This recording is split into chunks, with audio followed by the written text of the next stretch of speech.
Welcome to Books Insight, the podcast where we hopefully give a little bit of insight into books. I'm Ren. I'm Don. And today we're talking about not all things Dostoevsky, but actually just one thing Dostoevsky as a sort of part two informally after our discussion of Notes from Underground. Winter notes on summer impressions. So if you haven't checked that out, you can still watch this first, and then that gives you somewhere else to go afterwards, or vice versa. Up to you.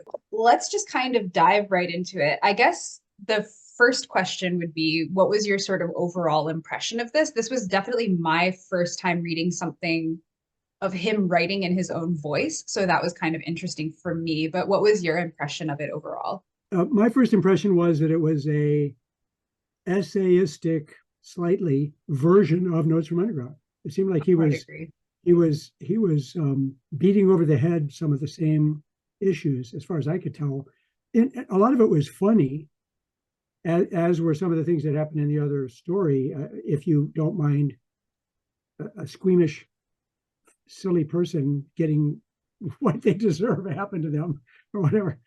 So I would just say, he seemed to say, I went to Europe and these are my reactions to what I saw there. And he doesn't mind being absurd and saying things like, yes, it's anecdotal, but still the generalization is true. And you go, what? Yeah, I feel like I definitely agree that if, for instance, a person really, really liked Notes from Underground, I could see them wanting maybe to read this as a companion piece. Just for the chronological record, this Winter Notes of Summer Impressions on Summer Impressions was published first, or at least he wrote it first. And then probably from this was percolating on these ideas and then produced Notes from Underground. But if you are a fan of Notes from Underground, definitely you would probably get a lot of interesting context from this. I'm not sure if somebody who wasn't already interested in either that specifically or Dostoevsky more broadly, I'm not really sure what anybody else would get out of this. But by the way, I don't know what version of it you read. I read one that had an introduction by Saul Bellow. Oh, that's a good point. So it was very interesting. Yeah. Okay, so yeah, that's actually a good point. So mine was a translation by David Patterson, who I managed to get different translations for every single Dostoevsky thing I read. So that's that's that on that. Yep. And mine was Richard Lee Renfield was the translator. Okay. And then I think the translator for mine also did the introduction. Yes. Well, what was interesting about Saul Bellow's introduction was, for a while, you're going, what is he talking about? I mean, he's supposed to be talking about Dostoevsky's work. What he did was really cool. He kind of offered a modern parallel by saying, I went to Paris and I met a friend there who had kind of become Parisian, more or less. And so there was this back and forth of Saul Bellow's take on something and the other guy kind of trying to put him wise to the French view of things.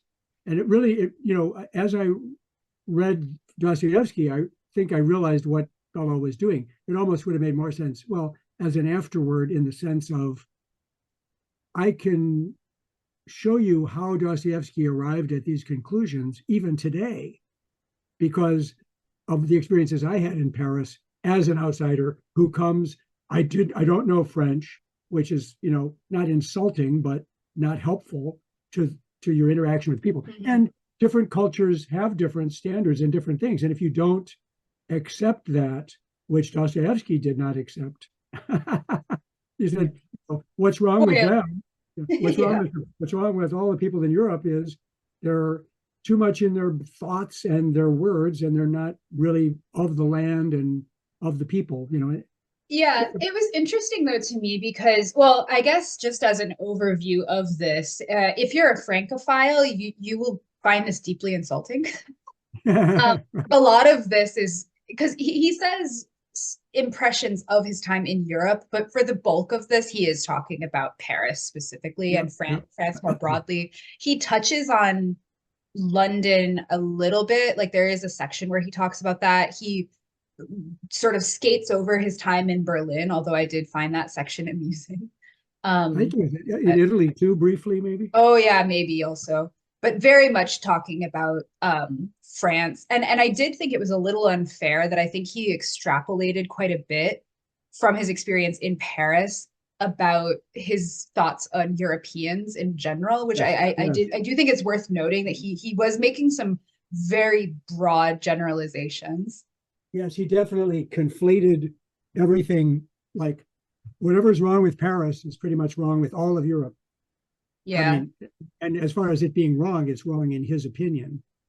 Yeah. But I remember there were four things that he wound up concluding that a Parisian has a passion for amassing money or Things. whatever, and a Yeah. passion for eloquence, which I think he actually would have put first. But then he adds like these two wacko things of like a desire to see the sea and a desire to roll in the grass.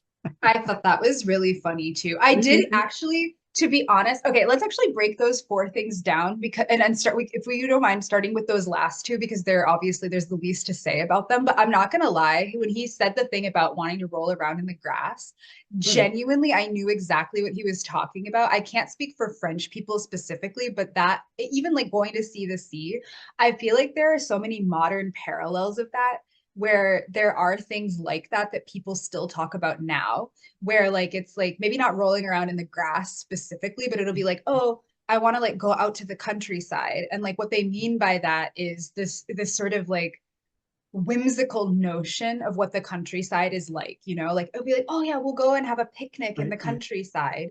So that sort of right. urge to do that even though a lot of people I think who live in a city don't actually enjoy doing that as much when they actually get out there to put it together and there are ants and bugs and whatever. No, and if they never do it, then it's just simply part of a bucket list Yeah, of like, exactly.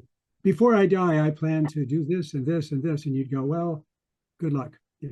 Same with the like going to see the sea thing. I agree that it was very funny, but again, that urge of what you can replace going to see the sea with like anything depending on where you are, like whatever your context is. But there is always like a thing like that where people will say, like, oh, you know, I have to go to this place or do this thing. And yeah, like a bucket list type of thing. Yeah, actually, it's funny too. Now they put it in those terms, especially with the sea involved. Yeah. To the Lighthouse by Virginia Woolf. There's the son in the family says, "Let's go to the lighthouse," and the dad early on, and the dad goes, "No, the weather's not good."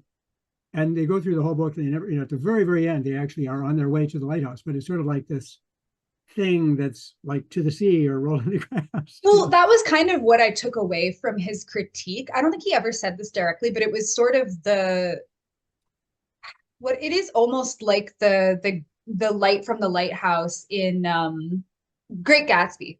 It kind of Oh, reminds me of the green light in Great Gatsby from the watchtower or the okay. lighthouse or I whatever don't it even is. remember this. Yeah, yeah. Well, anyway, it's just this idea of like an unreal desire that you have that's not actually connected to anything real. It's just sort A of like, oh, possible. Yeah, I want to do that, you know, in principle, mm, but the yeah, reality of it wouldn't either exist it really or it wouldn't exist in the way you want it to. right. And to me, that's kind of what the rolling around in the grass, going to see the ocean or the sea or whatever, it kind of reminds me of. It's just this idea of like, when you have these bucket list items, is the real experience of that thing going to ever be as good as the imaginary version of that Right, desire right, is? And right. I would hazard to say no. I Very guess few things. too. Yeah, I suspect because of the two examples he gives that he's thinking Russians are down to earth. They would not have these fantasy things in his mind, in Yeah. Dostoevsky's mind. Anyway. I've read. I've got a bunch of notes, and I've tried to highlight the ones just to Mhm. whip through and find some things. All Frenchmen are really Parisians, the foremost being in the universe. No, he really did not hold punches in his disdain for these people at all. Here's one that's more philosophical that I think he also does believe and is relevant to his other work. Freedom of conscience and opinion is the first and foremost freedom on earth. Yeah, I actually think that that's interesting because he does imply that idea through a lot of the works that he does. You also get a lot of that, I think, in Earlier, other works of his, you mean? Yeah. I mean, this idea of freedom, I mean, obviously comes through in this like this tension between the idea of like absolute freedom and science kind of encroaching on that, Right, and right, reason right. and mathematics and stuff. You definitely get that in Notes from Underground. And I feel like in there a few of his other works, like you just kind of get this sense that that concept of freedom is very important to him. But I do think it's interesting that in this, when he's writing as himself, he complicates that with his discussion of individuality versus collectivism.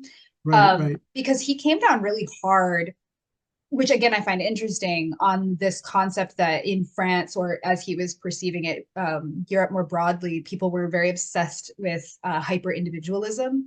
Right. And in his entire section, he has a whole essay where he's critiquing that and talking about how you can't actually have absolute freedom unless you have it coming from a starting point of collectivism. Right, And exactly. the Yeah, concept of like people say they value brotherhood, but they're not actually willing to do what it would take to achieve that type of yeah, camaraderie. he And actually he actually has this very weird little spot where he says what really has to happen is I have to be willing to abase myself for the benefit of others yeah. to the nth degree without any expectation of reward or help or payback of any kind. And then if I really do that, society should turn around and say, we can't ask that much of you. You're a fellow being, and it's supposed to be this absolute parity among all the members of the society, Yeah. which is absurd. But the two things that don't work for him are a constructed socialism where Yes. you just go, we're going to construct socialism. How many will join me? He goes, no, it has to arise from your heart, from your nature as a Mm-hmm. Russian, German, or whatever you are.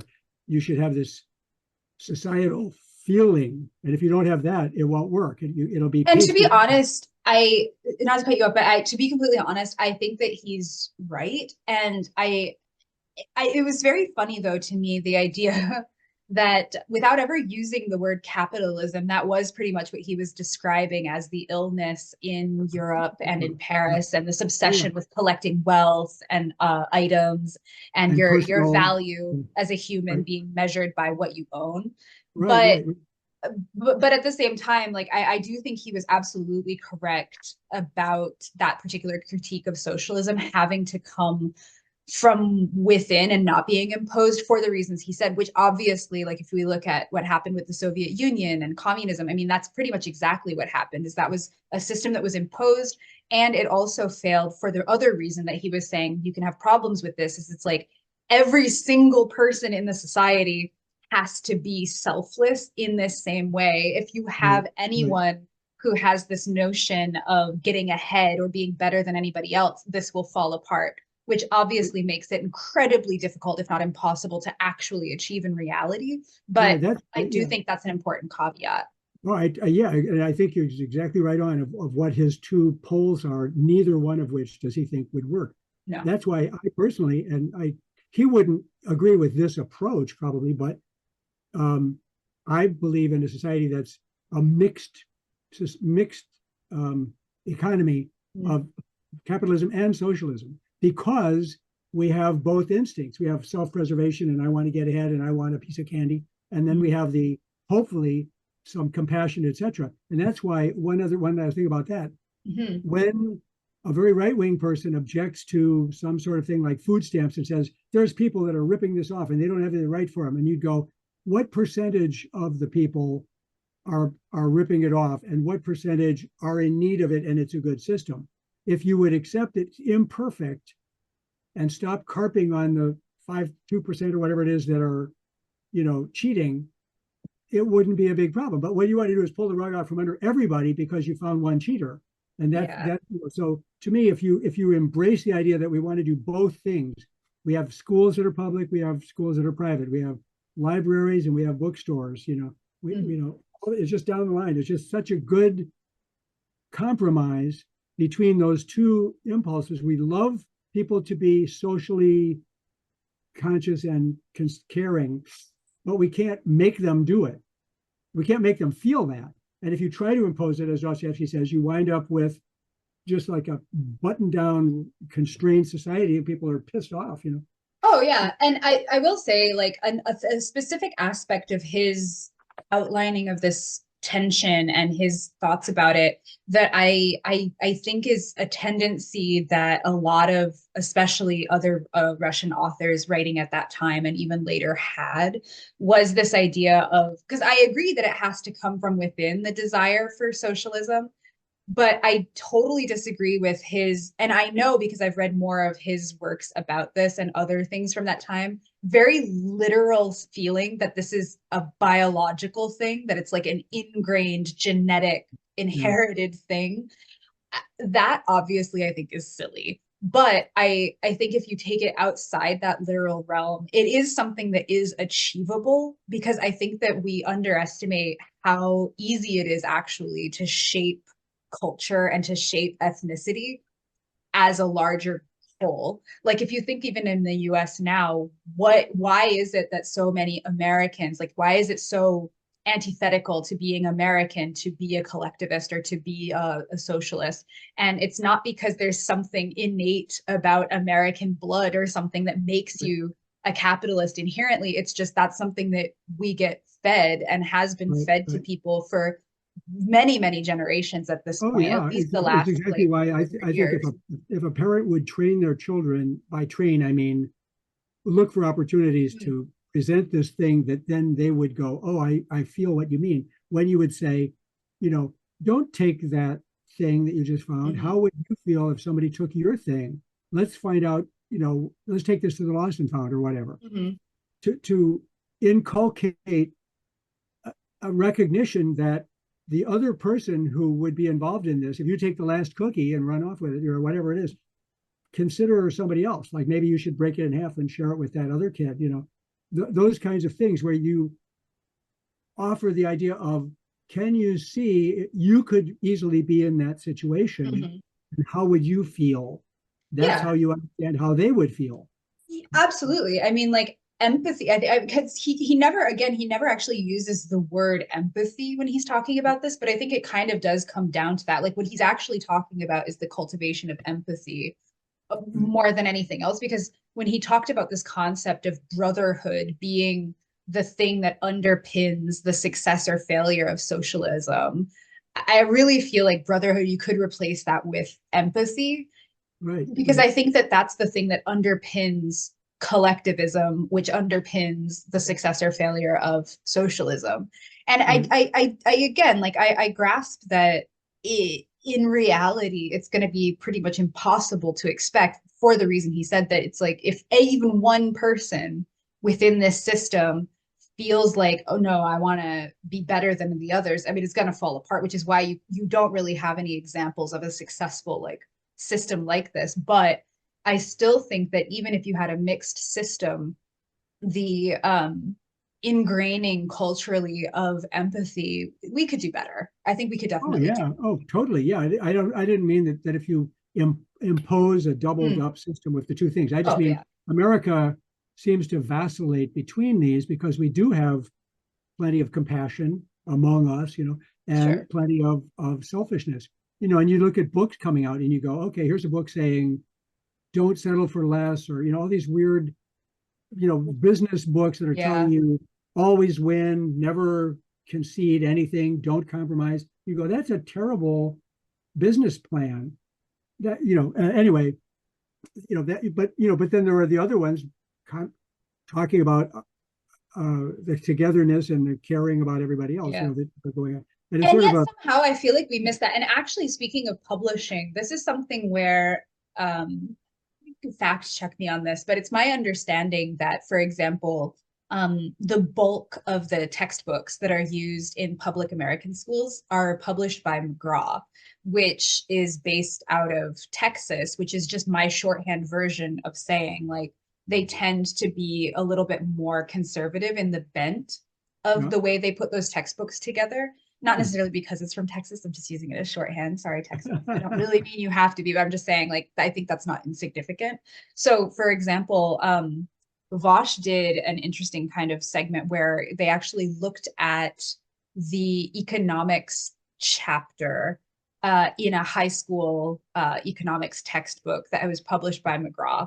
And the way that they described each of the economic systems was pretty biased. Like Okay. when they were describing capitalism, I mean, it was sort of an objective definition and little paragraph explaining what it was, but the language that they employed to do it was neutral positive, versus when they talked about communism and socialism, the language that they used to describe it was neutral negative, which was Right. very interesting to me, how even those small things kind of stay with you if you're passively kind of being Yeah. informed Yeah. about things, as And for that's the your most part. only source, that one Yeah. thing, at one time. Yeah. Oh, yeah. And even like one of the textbooks, I think it was also McGraw, was a history textbook, and this other one was even more egregious. I felt like, where when they were talking about the Civil War, they had a spread in the textbook that was um an excerpt from a diary that they probably like amended in some way to make it more readable, but it was like in a section from a diary of a girl whose family was displaced by the Civil War because they lost their plantation and they Okay. moved to Texas. But it's like framed as very sad that they Yeah. got displaced. And I was like, okay. That's like an interesting, I mean, that's true, and you can talk about that, but is that the first person narrative that we need to be presenting to students who are Right. learning about this for the first time? That seems a Right. little Again, skewed in yeah, one exactly. direction. I could picture a very right-wing person saying like, "Oh, it's always about how black slave families had such a crappy life." Like what about white people? They were Mhm. there too. I'm going, well, I'm sure there Yes. were white people who were screwed and had problems, but I don't think that that's proportionately worth, making that a focus. Not in the way, like, not certainly not in a high school textbook for an introduction to Civil War. But anyway, to bring it back to Dostoevsky, I do still think that's relevant, because I do think that a person picking this up, because he's so extreme in his examples and his opinions about the things he's talking about, I really do think that if a person picked this up and they already agreed with him somewhat, they would be like, yeah.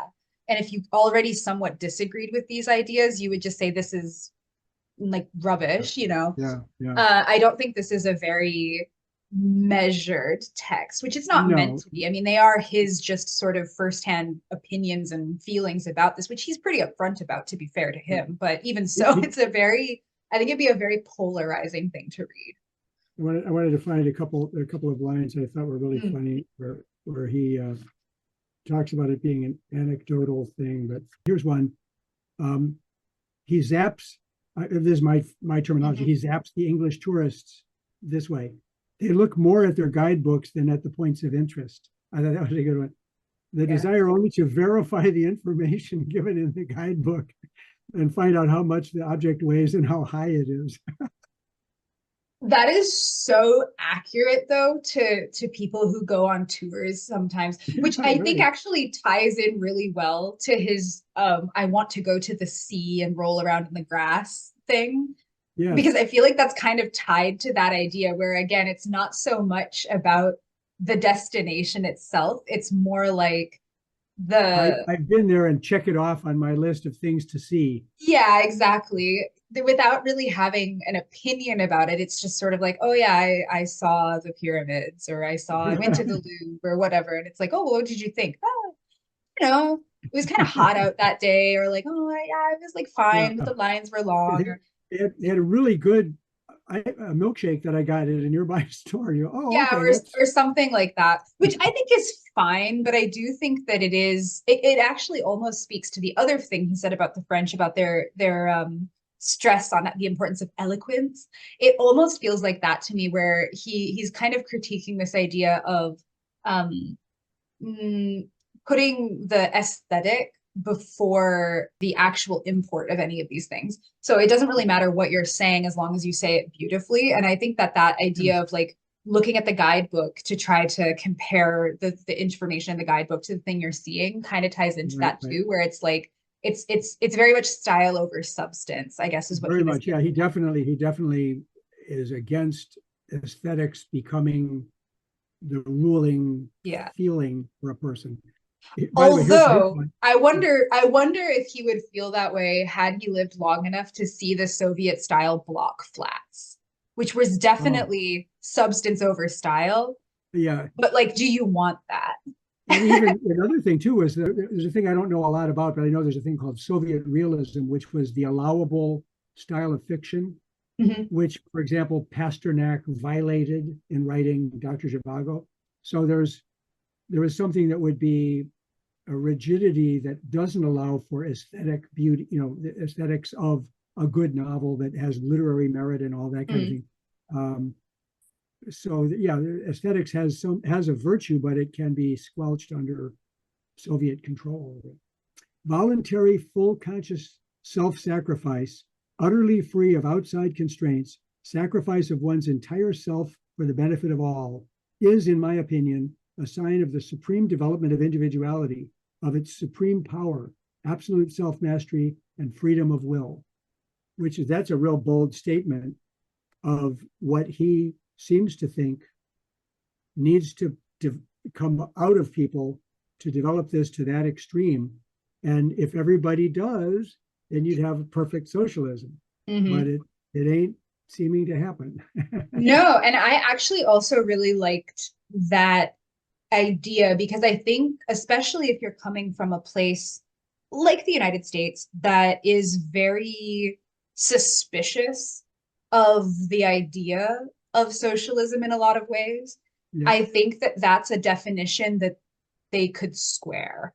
Because I think that most hyper individualistic people would agree that being self sacrificing is still a good thing, as particularly within a family unit. Like, I think yeah, a lot yeah, of sort of more traditional conservative stories are still about self sacrifice, right? Like, that right, idea of the family out on the range and the father maybe like sacrificing himself to protect his family or something like right, that. right, And right. I think that that idea, especially when you pair it with things like traditional sort of masculinity and stuff like that, I actually feel like that's a much more palatable way to present the idea of how you are an individual within a collective system to people who Right. are very disinclined to think of themselves as being fans of the idea of collectivism. I actually think that's a good I think you're advocate. right. I think a good way that that gets displayed or used to would Mm, be in old westerns where the people yeah, have that life, home on little home house on the prairie, but it was yeah. much more difficult. And then something could come up like terrible weather or a fire or whatever, and the other people who are all supposedly in their little pods with Hmm. their families getting their lives together and not sharing, all grouped together to handle the crisis and recognize the sameness in each other and then form these bonds, which maybe a church would help them keep going or something, or Hmm. try to. But anyway, that's Well, I think the irony of that is something he also touches on a little bit, which is that some of the most hyper individualist pro capitalism people, I mean, the capitalism and the materialism that comes out of that kind of prevents you in a way from even living that type of lifestyle that they would hold up. I think a lot of these people would hold up as ideal is that kind of little house on the prairie, like I am an island, like my family and I are off on our own. self-sufficient. Yeah, Yeah, so yeah, self-sufficient. Like I think that materialism and capitalism actually gets in the way of that in a lot of ways because you can't really have all of the things if you're off the grid living in the woods, like or on yeah. a ranch or something like that. So they're kind of in a way incompatible after a certain point, which again is why I think what he was talking about um, focusing on individualism is actually self-sacrifice for the group is a Yeah, better in those way. in the instances you're showing that in terms of, like, let's say the farmer kind of whatever. Yeah. But in the modern world you'd go, okay, so then there's this corporation that controls a whole shitload of farmers from Yes. the city, and money comes rolling into them even though all the farmers are desperate. And in other words, so then there's that kind of capitalist ideal that maybe Trump would be an example of some sort, or that kind of thing where you'd go, Yeah. how did you get your billions? Well, I owned a bunch of companies and we cut employees and, did the minimum for the product and made a shitload of money. Aren't I great? And I'm going, well, Well, you're fucking incredibly selfish.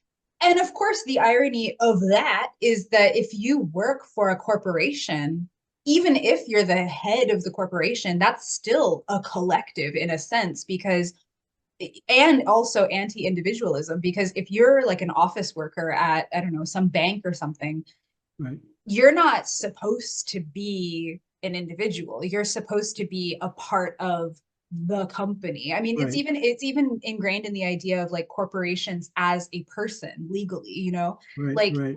you're not a single person. You don't get to be an individual when you're working within a system like that. Right. And again, like thinking about those more traditional sort of family values and the glorification of like small town living and things like that. I mean, a small town, as a person who's living in a village basically for the past couple of years, like you can't, it doesn't work without collectivism. It doesn't.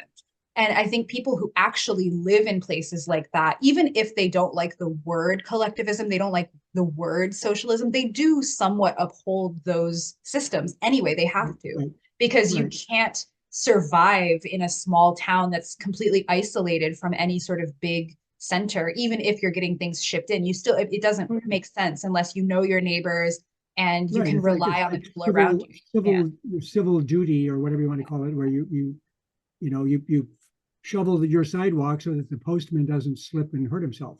Yeah. It's Yeah. And I think there is that on distinction, which he, I think, misses out on this distinction by focusing so much on Paris and bigger city yeah, centers, because yeah, yeah, I think he's conflating these two things, because I think that individualism looks very different in small towns compared to big city centers, because I think in a small town, like, this is anecdotal, which he would love because all of this was anecdotal and he admitted so.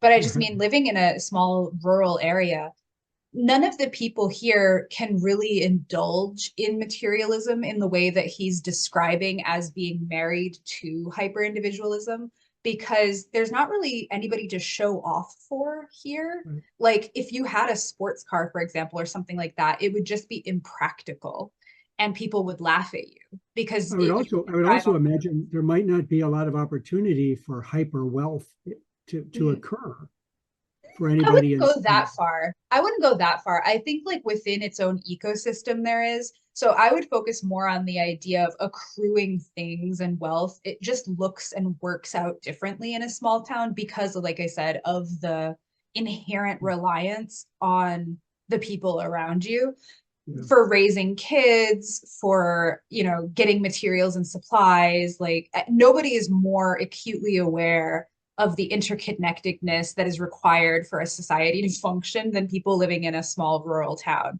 And I do think that looks wildly different if you're a more individual, hyper individualistic person who is also a capitalist living in a city center, because you can have all the toys and it's more expected and it's more practical to try to collect all these things and to have this conspicuous consumption as a yeah, mainstay of your lifestyle. It just doesn't work out in the sticks, even though yeah. there is overlap in some of those beliefs. But I think breaking into breaking that mindset down of hyper individualism is just much of an easier sell in a small town if you actually sit people down and talk it through without using buzzwords like socialism or collectivism or things like that. I think a lot of people in small towns actually probably do believe in those things that he's talking Right. about, Yeah, that's even why if they don't think so. that's why I think the best words are public and private, Yeah, I because would agree. most people don't spook at the word public, like public buses or something. So they're Yeah. not freaking out about it. Whereas if you said socialistic transportation, they'd go, what? Which is what Because a that's black. a big problem. Again, when you think of like the difference between big places and little places, I mean, if you're living in a big city, even somewhere like Los Angeles, which is not public transportation friendly, it's very much built around the idea of you have your own car, which is a very individualistic thing. Nevertheless, once you're within the the city center itself, like people still seem to think like, yeah, but you can get everything you want. It's obviously very well tailored and geared towards showing off and things like that. But like a small town, like no, you need to have some semblance of public transportation or you're really, really isolated, even if everybody has their own car. Like the Yeah, idea yeah, of how far apart things are from each other, you end up, even if you don't have like buses, the public transportation could end up being somebody who has a really big SUV carpools. And, you know, right, people right. all pay in to like pay for gas And or to whatever. get to the different things are like Yeah. miles apart. You know, Yeah. I wonder if Dostoevsky saw Moscow and Petersburg as too heavily influenced by Europe, because he Definitely. certainly, Yeah. in both of the works, Petersburg, for especially sure. this one, he was complaining about the Europeanization of the intellectual or some Hmm. of the group in Russia.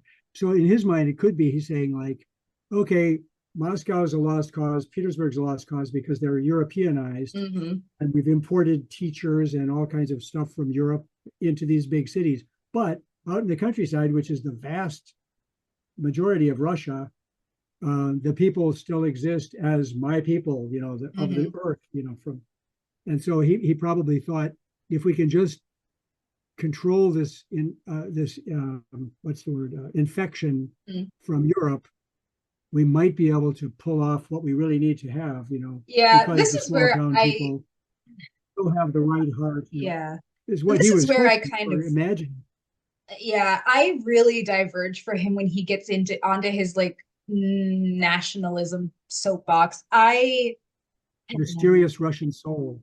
I just, yeah, I'm not a big fan of that anywhere. I think it just isolationism mixed with, up with patriotism just to me never seems like it ends up going very well. No, I do think he in particular is very, very guilty of this. This notion, especially the language he uses, like it's in your blood and your yeah, biology and da, da, da. yeah, Like I really feel like that just that kind of inherently veers off in this ethno state direction that makes me deeply yeah, uncomfortable when anybody starts doing this. Of course, I think it's complicated because I understand people like him, their frustration of being infiltrated by or even kind of colonized by other cultures coming in, especially from the right, top down, like through the right. bourgeoisie or the upper classes and being like imposed somewhat on working class and poor people. I do think there is some validity to that, but I also just that line of thinking really makes me tetchy. Yeah, Like, no, I think in the great some of the great Russian novels, the aristocracy speak in French a lot of yes. the time because they're going, well, that's the cool, you know, thing, and we look to France for some of the newer ideas, and then we Mhm. absorb them. And you go, they're all living in this fantasy world, as it were, compared to the vast majority of peasant life Yeah. in Russia. No, It's well, they did try the socialistic experiment top down, and it certainly didn't work out very well. No. But again, it was for the reason that he described. Like he was very clear. He's like, there's a hair. And if you get this in the gears, that one hair is going to screw the whole thing up, which is everybody has to all agree about this. I think he And was the if one. they don't, it Well, doesn't. when you mentioned the hair, HAIR or the No, other one.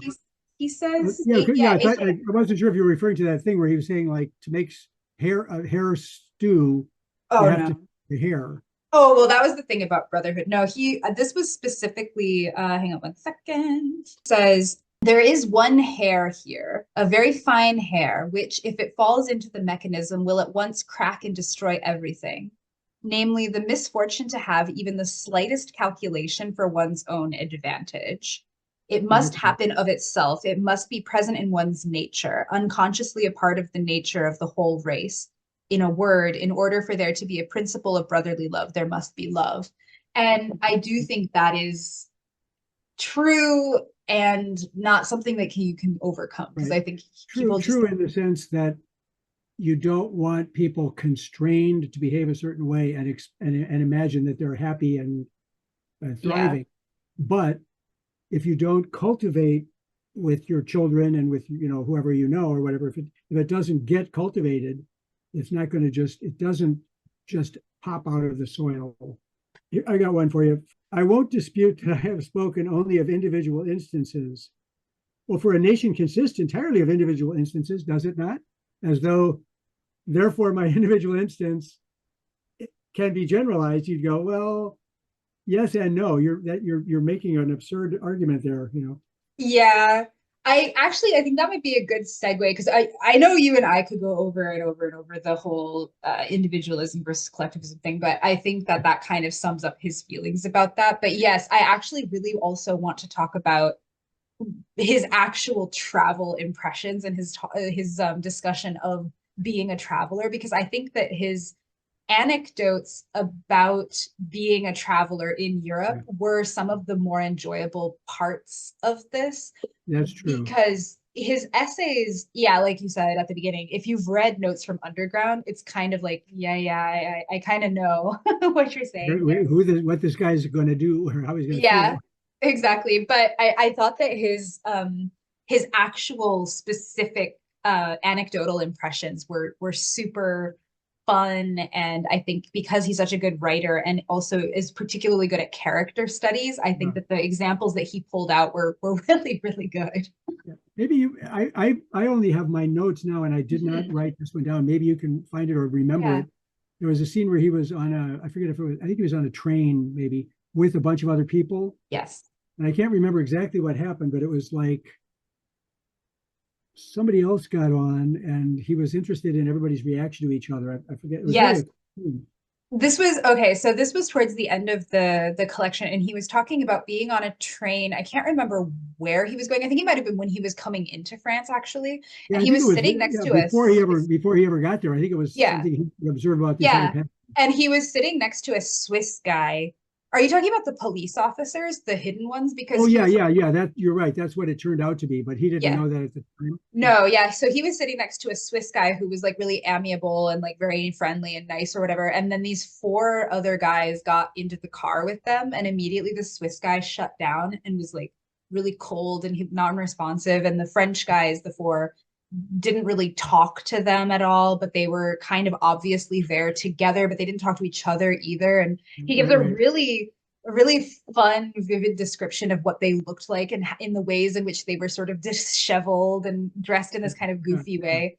And then after they left, the Swiss guy tells him, "Oh, those were plainclothes police officers. They were trying to make sure, since they heard we were foreigners, that we weren't freaks or like doing anything weird. Yeah, And in addition to that, they were getting this description of us to be able to give to the right. local police, just in case we were criminals or something." I Yeah, thought that yeah. was a really brilliant little and scene. and it continued to occur Yeah. because he'd go, the landlords would all say, excuse me, I need to fill out this form, what are you doing here or whatever, and he's going like, why do you need all this information, and so he builds that into, it's like a damn police state. They're out to get everybody. I Yeah, like that. which I mean, to be fair, like it was interesting though because I was thinking about it and I was like, oh, I guess if this is like certainly they had photographs at this point, but that would have been unusual still, I would think. Like they wouldn't be Maybe taking a expensive photograph too, of yeah, they wouldn't be taking a photograph of every single person who goes into the country. So I was like, yeah, I guess they would have to do this if they wanted to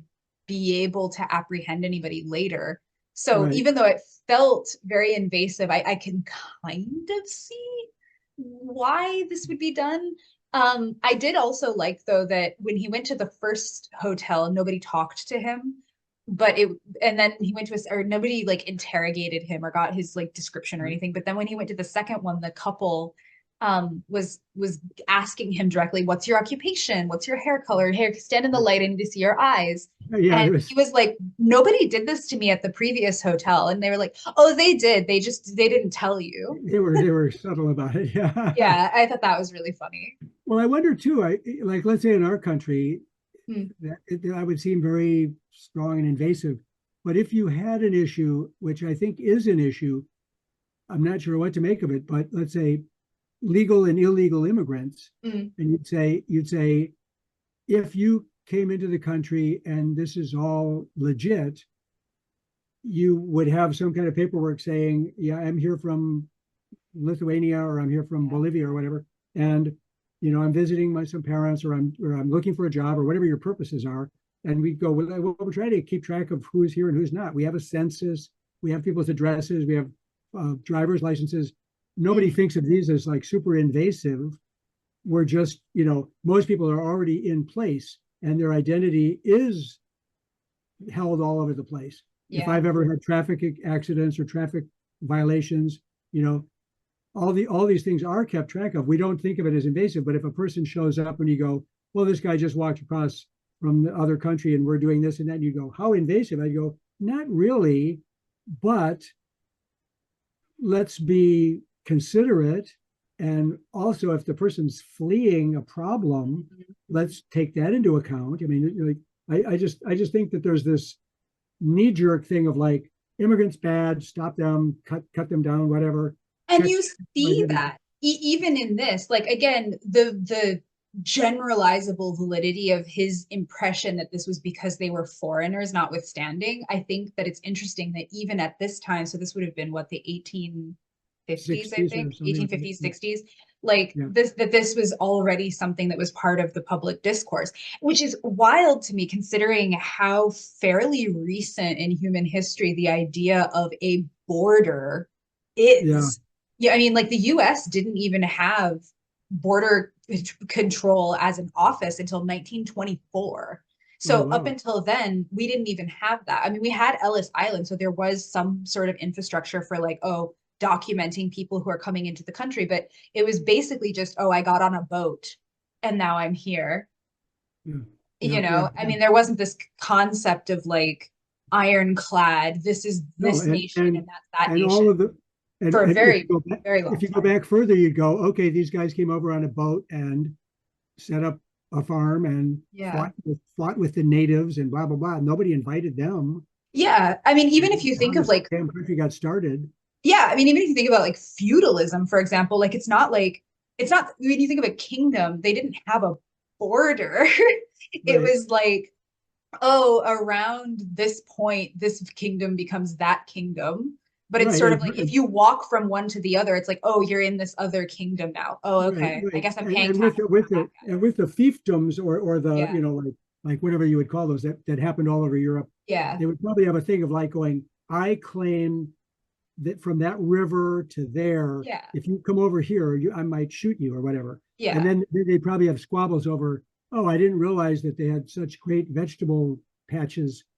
Let me kind of claim that's part of my thing. The other goes, wait a minute, So but it would be, but like for ordinary people, it would have, but for ordinary people, it would have just been a matter of like, who am I paying taxes to? Right. Exactly. Nobody would have stopped them from wandering over somewhere else. No, exactly. And that was how that's almost like modern capitalism, where you go, the guy in charge of the fiefdom demands taxes and payment from and food and livestock or whatever from all these people that live on that land that he claims to own or whatever. Yeah. And it's like just because he has a small army and can kill people who don't agree with his system. Yeah, but that would have been so much more macro. I guess that's what I'm sort of saying is it's interesting to me that even as early / also recently as when he was experiencing this in Europe in the mid-ish, 19th century, like that idea of being suspicious of foreigners is just, it's so disappointing that it goes back so far, despite being a fairly recent-ish development historically in terms of what is a country, I mean, obviously having like outsiders was always probably a notion that people had, but the idea of like a foreigner, I feel like probably is a lot more recent than that. You're raising a real interest in my brain of things like Marco Polo and even just ships going around the world, Yeah. And stopping in at a foreign culture. Yeah, it's not like anybody stopped them. Right. And how the spice trade and different trades developed, where you'd go, we arrived, and instead of you killing us and taking everything we have, we made a bargain and we sold you coffee and you sold us silk or whatever. It's just fascinating that was able to work relatively well for quite a long time. Actually, segueing into what are we reading? Yeah. I'm reading Mason and Dixon. It's kind of hard to see By that your it's man Pynchon. yes, exactly. And um, they that was a time when, for example, one of the things they were concerned with was, I mean, the famous Mason and Dixon line Mm. was a problem between Pennsylvania and Maryland about where is the border, of like who controls what. And at the beginning of the book, they go to there's all these rivalries of like the ship they're on that they're heading toward Africa to look at some astronomical thing. The two main guys, they get attacked by a French ship, limp back to where they started from, and have to start all over again. And they're constantly wondering why is this shit happening. But it's just interesting that it's in a time period where there were plenty of countries and abusive situations existing, like Cape Town in Mm. South Africa, where you've actually been to South Africa, Mhm. was under the Dutch control with slaves at Yes. this time. You know what I mean? Anyway, it's just intriguing that so many of these things that like we're worried about immigration and Donald Trump's all upset at blah blah blah, and it goes all the way back as far as you can think of. Absolutely. Just Yeah, but it is interesting and I think significant though to note that how hyper specific those definitions were has shifted so much over time. I mean, the idea now, for example, that we have these weird border lines where it'll be like, oh, there's this town where if you're on this side of the street, you're in Canada, and if you're on that side of the street, you're in the US. I mean, I think to people historically, that would have seemed absurd. Like they yeah, would have just been like, why? yeah. Like That we it seems make a like it should line just be around. the Yeah, whole yeah, thing. yeah. Like, Yeah, why actually, would you draw lines this way? well, it's funny you mentioned that because it's something that has not come up yet, but I was Mm. looking into some information about this novel, and they mentioned that in trying to do the Mason Dixon line in Mhm. USA, the guy that I was watching on some podcast or whatever was showing how there's a circle and then there's this other line that these what do you call them, surveyors and Mm. work with these things. And he said there was this wedge shape that didn't fit into any of the circumstances. So Mhm. they're going like, well, whose wedge is this? This little piece of land, which apparently becomes a big deal in this novel or an issue. Anyway, that Yeah, it it is is. it is so weird. It's like it's all imaginary in a way. I mean, there's no fence, There's no you know. wall. There's a Yeah, little yeah. bit There's of no a wall. wall. There might be a river. There might be a hill. There might be a forest. But it's like you walk, like you were saying about the fiefdoms. You just walk through something, and somebody goes, "Hey, you're in the other state now." You go, "How do you know?" Well, at this point in history of this book, they're starting to use latitude and longitude Mm. to identify things. Anyway, so not to go on and on, we were going to No, shift over yeah. to the reading, but that's interesting that comes up in this book. Oh, absolutely. I think the history of just migration and how it shifted over time is really fascinating. I did a self-study course about like it was like a survey course about the history of human migration in the modern era, sort of.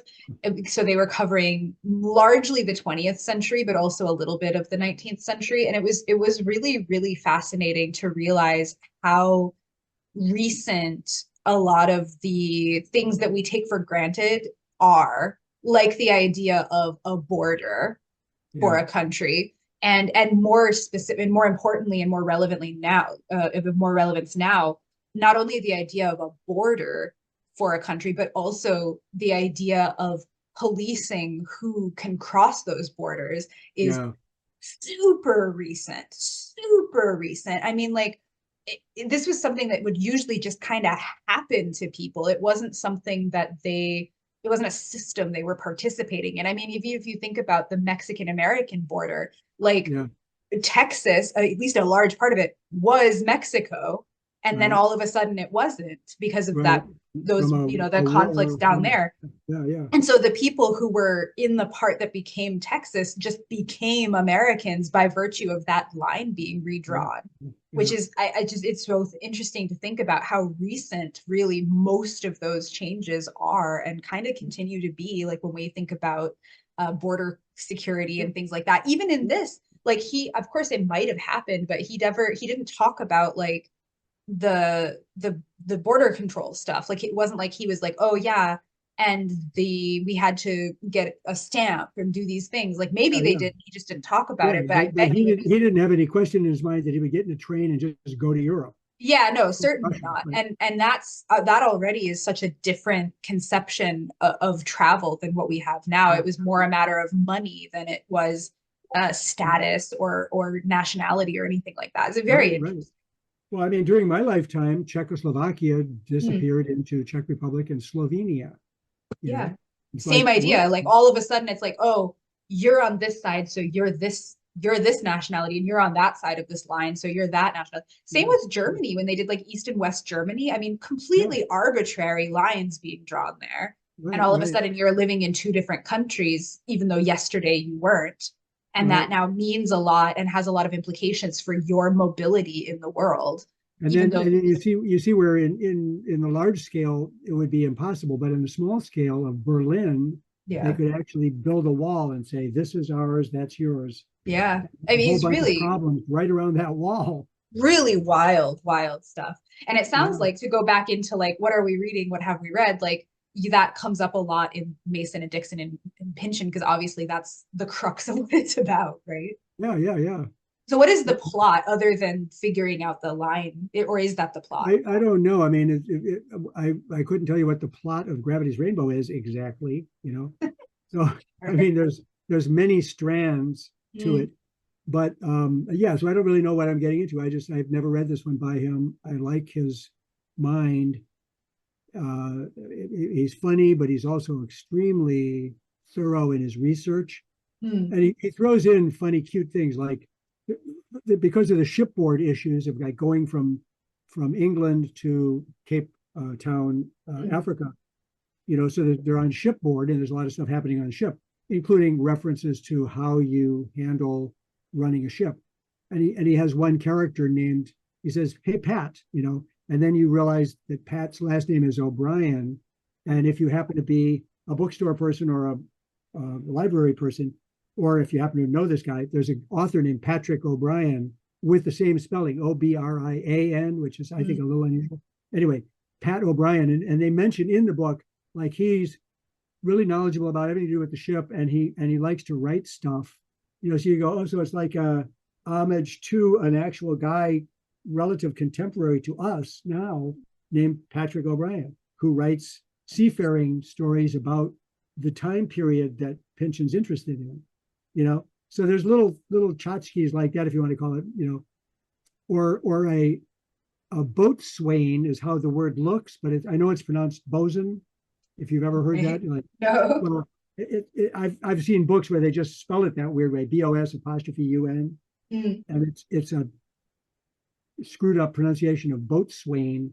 But in this book, he has a character named the bosun is Mr. Higgs, and mm, in atomic physics, there's a thing called a Higgs boson, which is like a particle, you know. mm. I mean, he just plays with that kind of shit on top of telling a really cool story in the contemporary world of the story. Anyway, I'll have to read a little bit further before I can give you any idea of what it's about. That's interesting though, that because I mean, obviously he's somebody who's very invested in writing in a very I don't want to say dense, like in a negative way, but in a very dense sort of way It is. I where mean, it's very much akin to Ulysses. mhm, And you could go, you know, there's a host, you describe what the story is about. You go, well, why the hell is it called Ulysses? It has nothing mhm, to do with that. He goes, no, it's a retelling, a reuse of the chapters of the story of Ulysses, the wandering hero returning home or whatever, done in a modern, um, low life version where this guy is an ordinary schlub, mm, relatively speaking. He's not a hero of Athens or whatever. So you could go, well, why did Joyce bother to do that? You'd go, well, it structured the story and you know and kind of created a pattern for him to use. And he likes to both tell a story that if you just read it straight through, you'd get the story. Same mm, with Pynchon. You can just blow right past the reference to the Higgs boson, which in that case it is silly because I don't think it's going to mean anything. He's Hmm. just having fun on his for himself. And I'm sure I'm going to miss stuff like that, and I don't really care particularly. But um, he's just very his mind is very dense, and he write his sentences are beautiful. I mean, the first sentence in it is a strikingly weird. Oh, here's the thing. In 1992, apparently, the Modern Language Association or some group like that held a discussion about whether this book should be called an 18th century novel or not. Huh. You know, you go, well, it was written, it came out in 1993. How could that be? They Yeah. go, well, it so perfectly follows the rules Huh. of an 18th century novel in language and spelling or whatever, you know. He So he he deliberately does that where he has the speech is distorted into 18th century speech. And I'm sure that if I were reading other works from that time period, I would see the parallelism. hmm. Like one of the characters' language pattern is he'd say, does the THA for Mm. you, you know, like or thou or whatever, you know, Yeah. what do you think of that? You know, it's like Mm. THAH or whatever. Anyway, he uses weird expressions and apostrophes and like metaphysical will have a CKAL at the end, Huh. metaphysical. So he's following the rules, and according to people who've checked this out, very exactly to Huh. the point that this, you know, so-called could have been written in the 18th century. That's But super but there's interesting. but there's modern elements that nobody probably would have done to this degree, where he's got a character named the Reverend Cherry Coke telling the story to us and including things that he couldn't possibly know. And the people he's telling occasionally interrupt him and say, "You couldn't possibly know that." And that hasn't run. I haven't run across that yet. But anyway, so there's this whole family of two twins and a daughter who are being told stories by the Reverend Cherry Coke about his adventures with Mason and Dixon, Huh. which I think you know, out of curiosity, I might try to do a little bit of research of was there a real guy named Cherry Coke who was with them at any point? But I Hmm. don't think some of it he certainly couldn't have known. Anyway, it's I don't even know how to explain it. I'm enjoying the challenge of reading this book. It's funny and gripping to me. Well, I would say in that same vein, actually, at least in the sense of being written partially in a dialect or some, or at least representing a dialect. One of the books that I'm in the middle of right now for my book club is called Spirits in the Dark. And it's by an author called H. Nigel Thomas, who is from St. Vincent in the Caribbean. Okay. And interestingly, the one of the girls in the book club with me is from St. Vincent, Oh and wow. which is how we arrived at this book. Okay. And her mom knows the author, which I Oh, think is that's really really cool. cool. Huh. But anyway, he also, to large extent, makes use of that technique of writing phonetically the way that people are speaking so that you can get a really good sense of how people on this island talk. But he That's doesn't just do that for them, he actually uses it for everybody. So when he, for example, he has this one guy who's a missionary from the US, from the South. So mhm. he'll employ this same technique of writing phonetically the way that this Southern American guy talks. Okay. Um, Okay. That's really cool. it is really interesting, and I actually really appreciate it because sometimes I think that that can come across as a little gimmicky. um like for instance, J.K. Rowling does this a lot in Harry Okay. Potter, or like authors of that caliber where they'll just kind of like write out a Cockney accent, sort of that type of Okay. thing, and it sort of Right. feels a little cheesy. But when he's doing it here, because I trust him actually, just like Mm. as an author, I think it works a little bit better to actually set up some of the groupings of people on the island and their interactions with each other, because a lot of it is about language and about education and things like that, and people crossing between these little communities and actually having issues communicating, not specifically because of the language barrier, because there's not really a language barrier, but that difference in language style being indicative of cultural differences and Right. things like Right. it, Right. So he's employing it with a lot of purpose in a way that I really appreciate. And it also, as I say, I think enhances the experience of understanding how do people who are from St. Vincent talk if you don't Can even I, know where that is. can I write down that again? I Yeah, mean, it's called Spirits in the Dark by H. Nigel Thomas.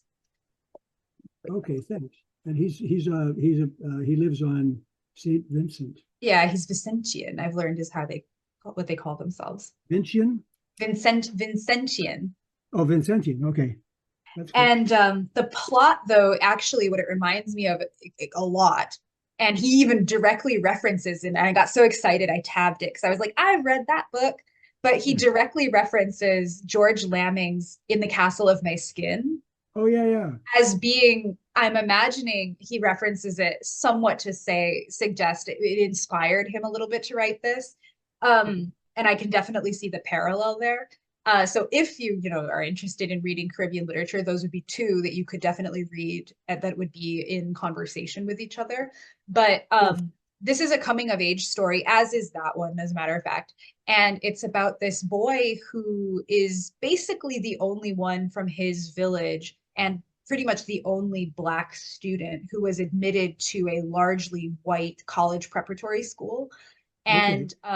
And he talks a lot about how, what's his place at this school, the sort of pressures that are implicitly on him of things that he can't really get away with that maybe some of the other students could get away with, and the ways that that limits in to some extent his freedom as a student. So Right. like his white friends, they can kind of joke around and pal around, and the teacher might wag a finger at them and send them to the principal's office, but there's no reason to think that that would get them kicked out of school, for example, whereas that's something that he would risk for doing the same thing. Right. Right. Right. Um, and he talks about like the different teachers that they have there and how their teaching styles and opinions of different things shape this boy as he's growing up.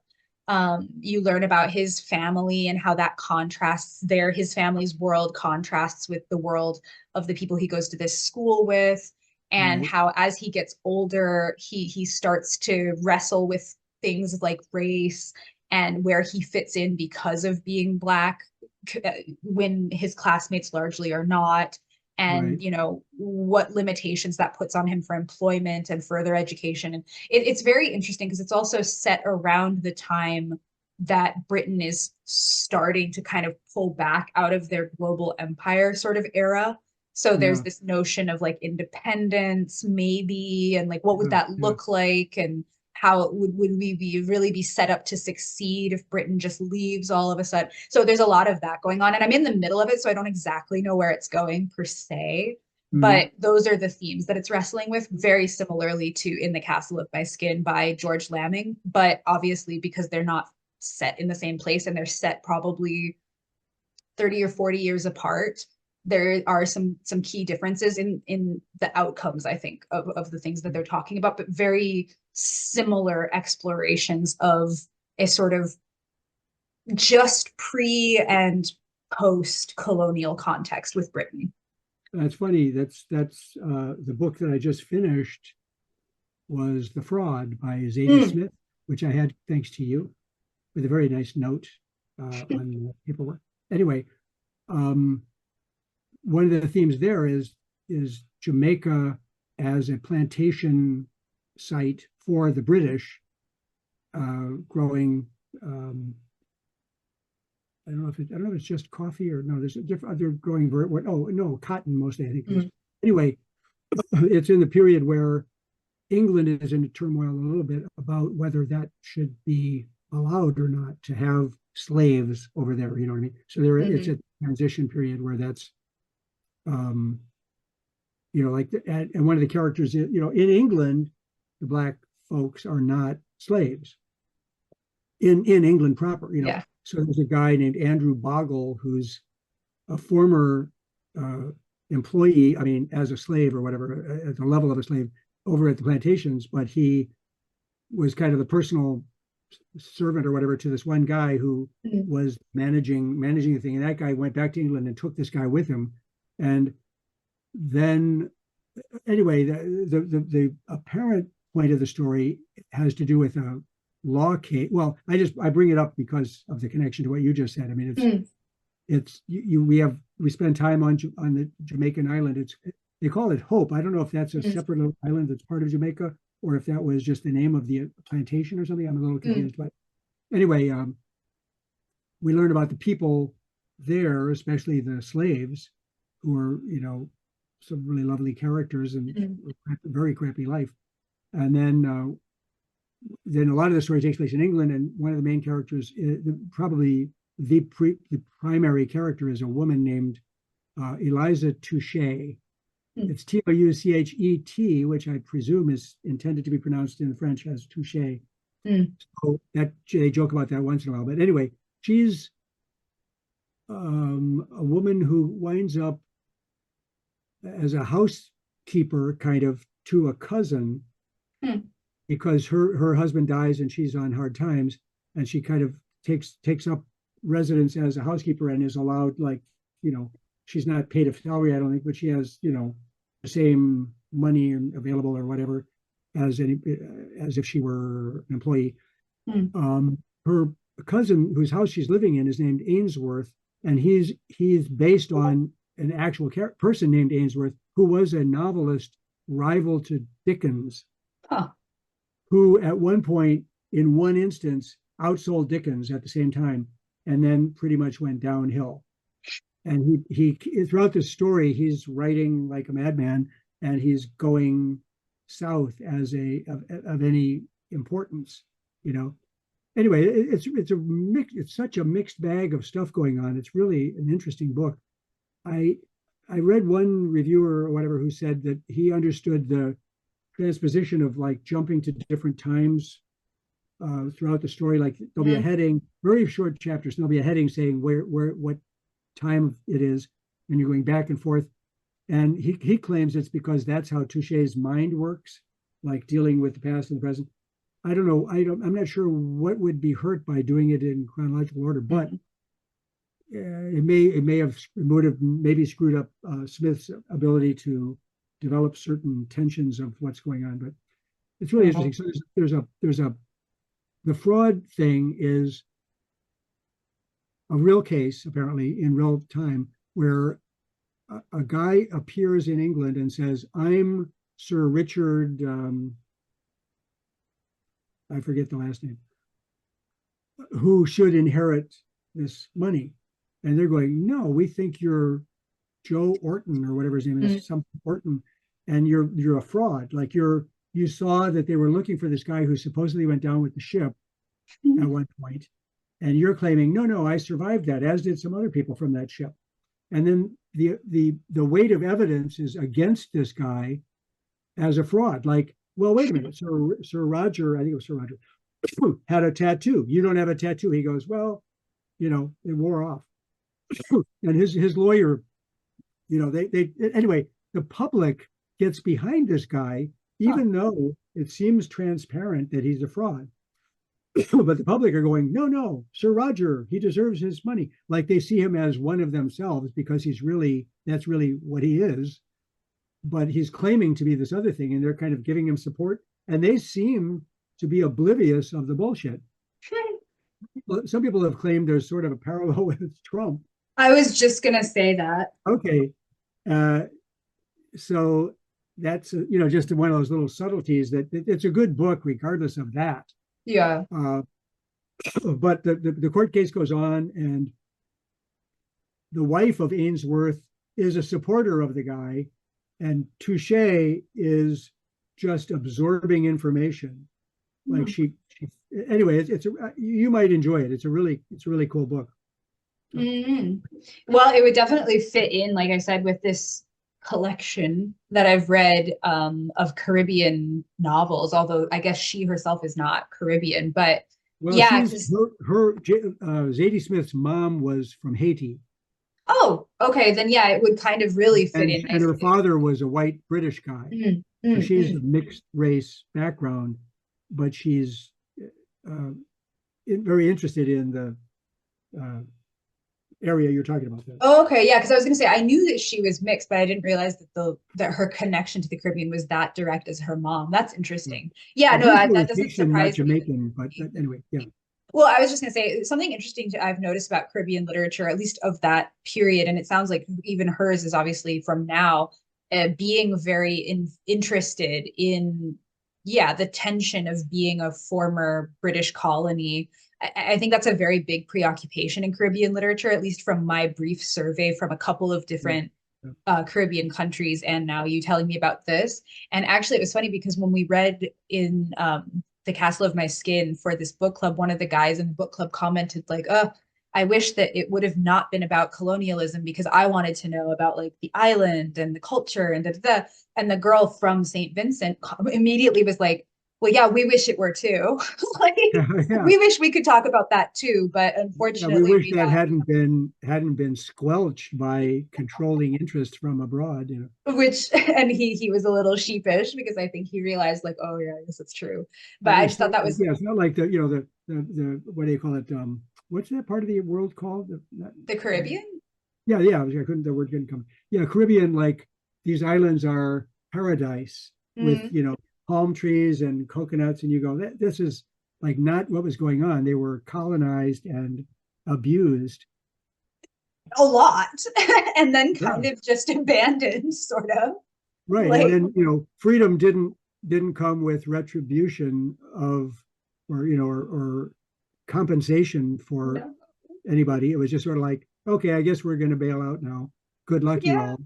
Well, it's kind of like it would be sort of similar, I imagine, to if somebody in the US or somebody outside of the US was like, oh, I'm really interested in reading, Black American literature, but I wish it wasn't so much about like race relations. And I'm like, I'm sure they do too. Yeah, Like, yeah, yeah. We'd I'm like to be, sure, that would be we'd like to, great. we'd like to have advanced to the point where this doesn't have to be the topic. Yeah, it just it cracks me up. I think it takes a very specific type of person, maybe lacking a little bit of like self-awareness or just like historical awareness to make comments like that. But I mean, I understand where that urge is coming from, but I feel like if you think about it for like 2 seconds, you would think, oh, yeah, I guess there's a reason why this is the obsession of writers from this community or this Yeah, background or yeah. whatever. I mean, yeah, I don't Yeah, I mean, know. really, it's basically like saying what is their environment that Yeah. you're fascinated by? It's not what you apparently think it is.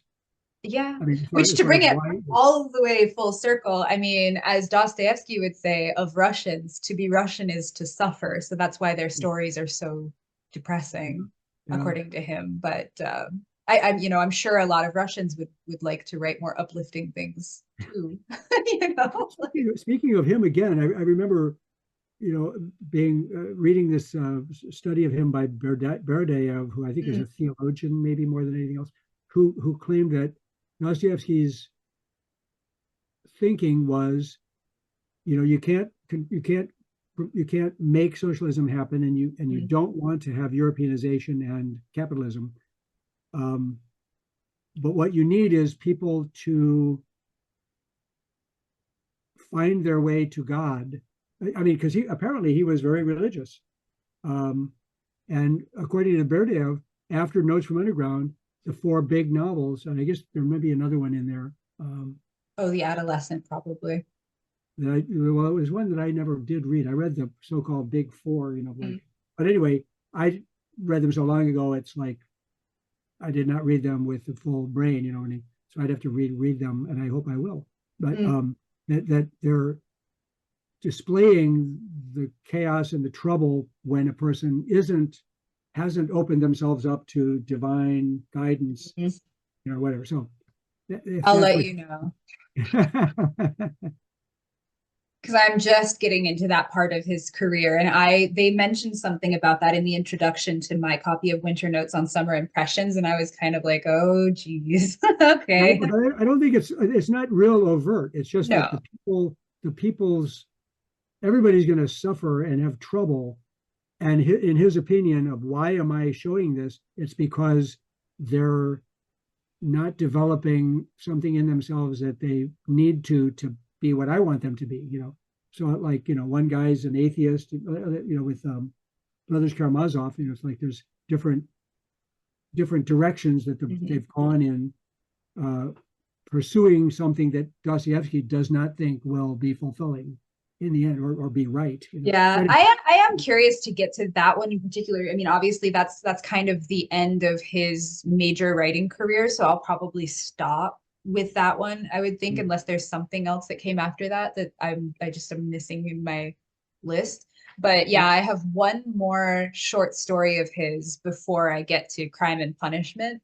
And Crime and Punishment was the reason I decided to do the chronological read through, because I realized all of a sudden I have never read it.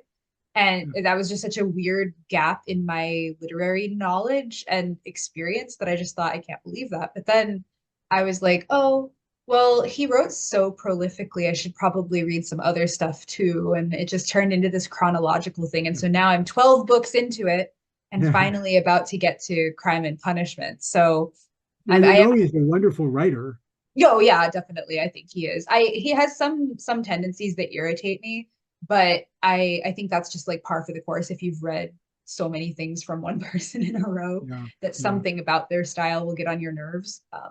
But I am looking forward to getting into his more major later works, just yeah, because yeah. they're such cultural touchstones, especially in literature, that it just seems like it would be good to kind of have those in under your belt to use them as a point of reference or comparison to other things, particularly from the 19th century. But anyway, that's my lofty ambition. But I think after, now that I'm done with notes of summer impression, this one, I might take a little break from that for a little while and just read something a little bit more frivolous to give myself a break from Mm. that type of reading. I haven't Yeah, decided what it would be yet, but I do think I want some like palate cleanser, something or other. yeah. The only one that I've got going right now of that type, of more of a palate cleanser type, is a memoir by a guy called Sasha Chapin, I'm not sure, and it's called All the Wrong Moves, and All the it's wrong moves, moves. Okay. Oh yeah. Is he a and what's that? yeah, Is that a chessboard or a checkerboard? chessboard.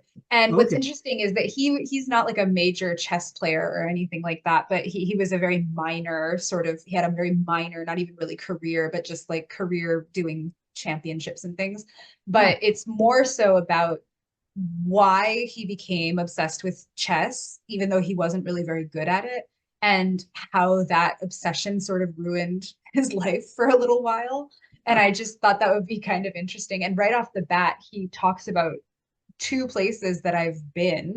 So like he decides kind of abruptly that he wants to get away from it all, and he takes off and moves for like a period of time to Thailand and in Chiang okay. Mai specifically, which is where we were staying for that month Oh that we wow. were there. So it was really fun to read about his impressions of Chiang Mai and of Bangkok, Hmm. both which are both places that we've now spent quite a bit of time. So I didn't agree with him about his impressions of either place, but it was fun to see that through somebody else's eyes. Yeah, yeah, yeah, Um, yeah, so anyway, so I'm in the middle of that right now. I don't usually like memoirs just because I feel like it really is very dependent on how well you jive with the writing quality. And I have found that sometimes the person writing it or ghostwriting it does not really understand what it is about their story that would be interesting for other people. And so they focus on things that are very uninteresting when they could have not done that thing.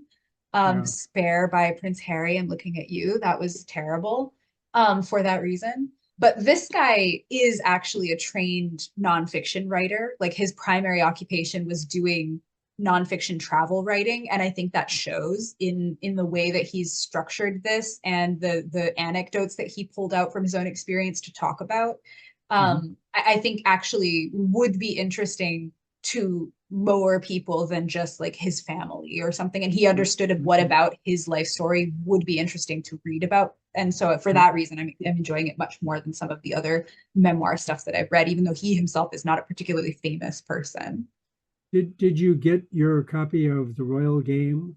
Yes, I did. Thank you very much for printing that out for me. That's also on the near horizon for me. I think I'm going into my chess book era, and I Very now cool. have that wonderful chess board. Thank you very much. Yeah. Um, to take a look at as well. So that's in my near future. But hopefully, I don't ruin my life by becoming obsessed with chess. That's not the intention. So hopefully, Yeah, Sasha has warned me off from that a little bit. I yeah, hope. yeah. You And had, do you? Oh yeah, yeah. sorry. Go ahead. Well, there was a movie of the chess story, Yes. which you might enjoy after you read that story or whatever, if you haven't Yeah. seen it already. And then there was one called Searching for Bobby Fischer. Have you ever heard of that one? I think I saw that movie with you when I was really Oh, young. Like you were watching it, and I think I was around for it. But okay. I wouldn't say I've actually seen it, but I've been around it when you watched it at some point. Okay. But I would be Oh, yeah. curious to watch that again. Well, Yeah. just if you're interested in chess, it might be, Yeah. fun to watch a movie related to chess Oh like that. yeah, definitely. I have my little collection of like chess memoirs by like famous chess players, and there's one's the psychology of chess, and it's a couple of different things. It's just my little like interest at the moment, even though I don't barely know how to play chess myself. I just find the world of chess players really interesting and the Yeah. aesthetics of the game really interesting. I don't know. I'm pursuing it until it no longer interests me, and then say let Well, be. But speaking of that, it just occurred to me, I recently read a poem by Borges, Jorge mm, Luis Borges. I don't remember the name of the poem. It's in a collection called Dream Tigers. mm, And in it, he describes the characters on the chessboard, the king and whatever, mm, and how they move and stuff. And then they're sort of in a game, you might say. Then the next section, he's talking about the people controlling that, mm. the two players.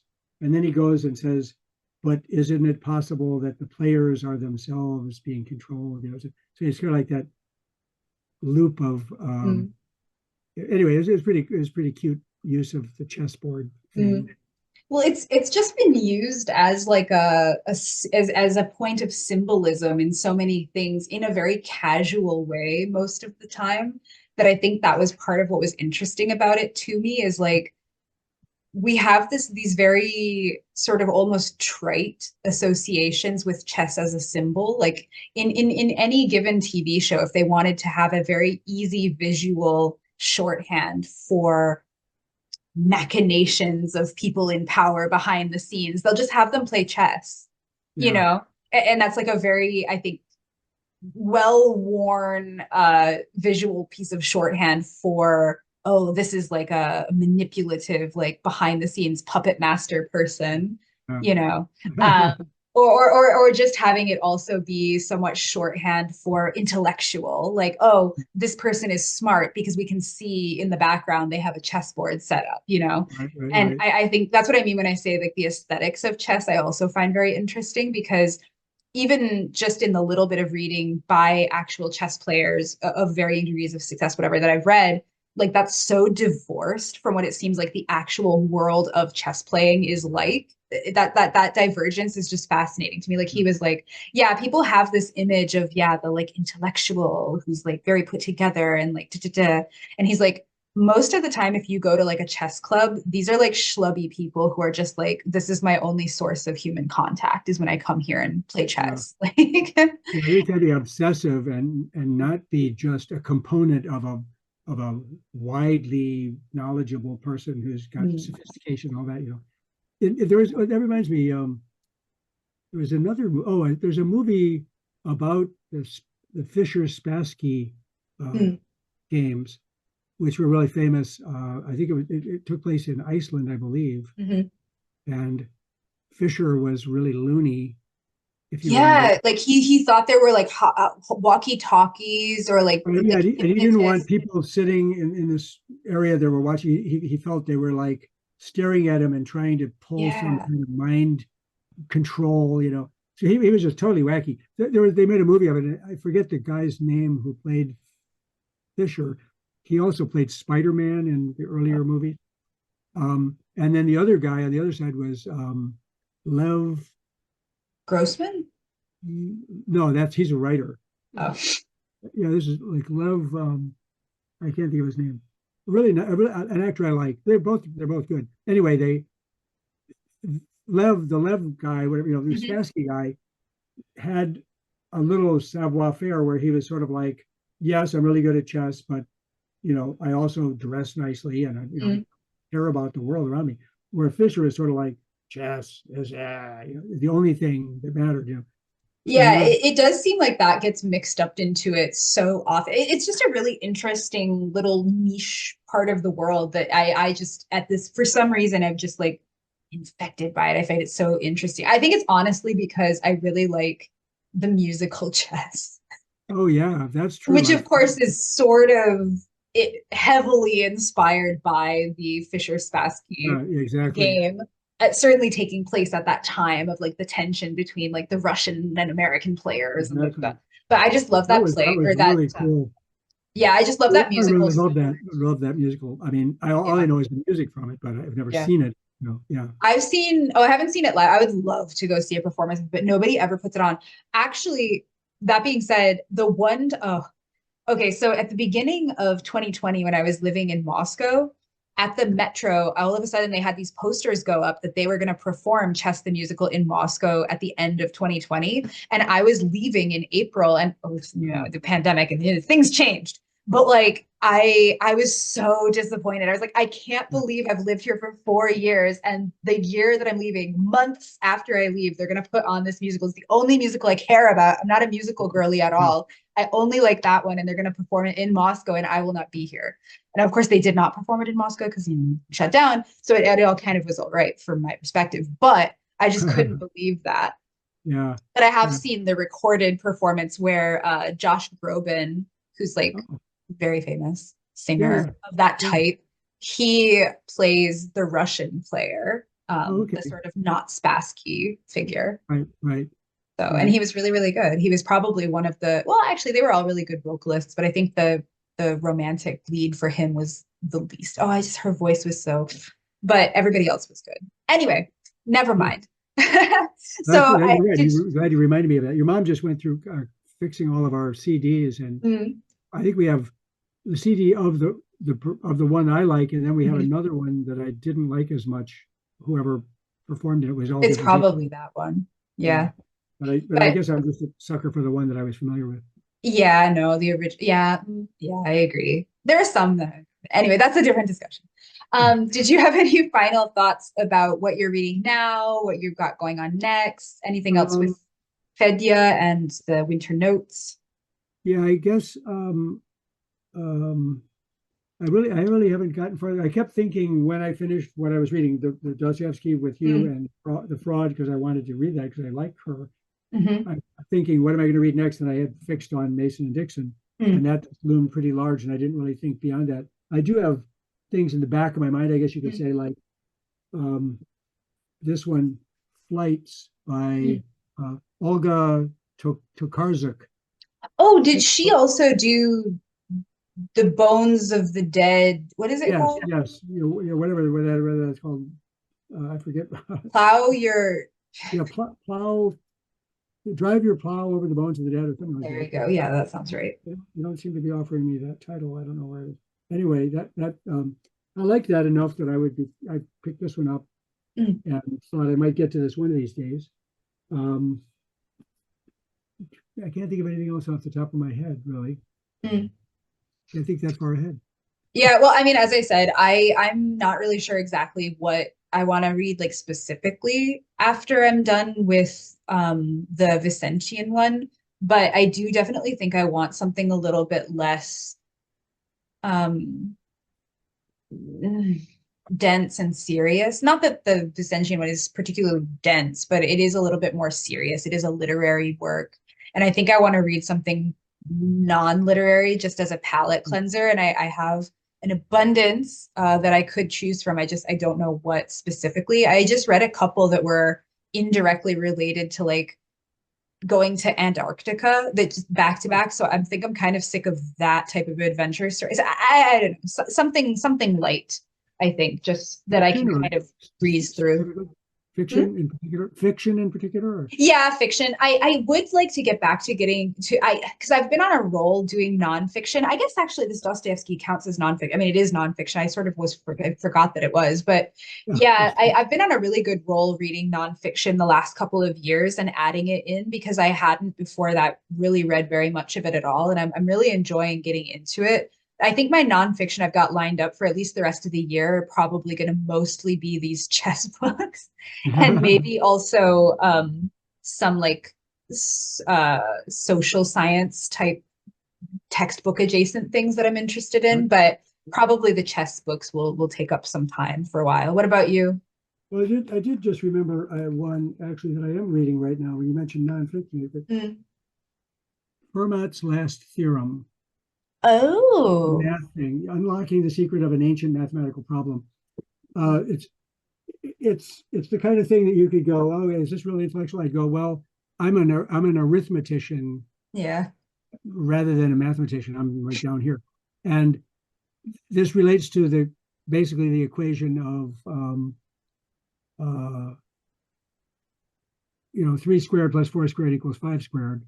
Oh. And I'm pretty sure that's the one where Fermat said, he said, I've figured out that you can't have any equation that goes a to the higher power Mhm. than 2 plus b to that power Mhm. equals c to that power. He said, except for 2 squared, you're not going to find any that work. He said, I have a clever, I figured a proof of this, but I don't have room to write it down in the margin of this book where I'm making this remark. Mhm. And everybody has said since then, That's it. the odds are whatever proof he thought he had was wrong, because it Mm. was 300 years later it finally got solved, involving mathematical skills that didn't exist then, mathematical fields and computers, etc. A guy named something Wiles, I forget his first name, Andrew Wiles or something like that, figured it out. And when he made the announcement, somebody pointed out that there was an error, and he's going, and he went back and sorted it out fairly quickly, and then it was proven to be correct.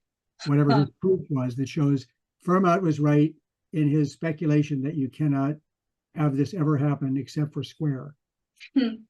Interestingly enough, I did notice something I thought was cool, which is a lot of people remember from high school 3 squared plus 4 squared equals 5 squared. Mhm. And I noticed that 3 to the third plus 4 to the third plus 5 to the third equals 6 to the third. Da, da, da. But that's Well, not in violation of what. no, but it has a nice symmetry to it. Yeah, that's what I thought. I thought, oh, I wonder if that goes on and on. But as far as I can figure out, it does not. So maybe But I'll just come that up one with is.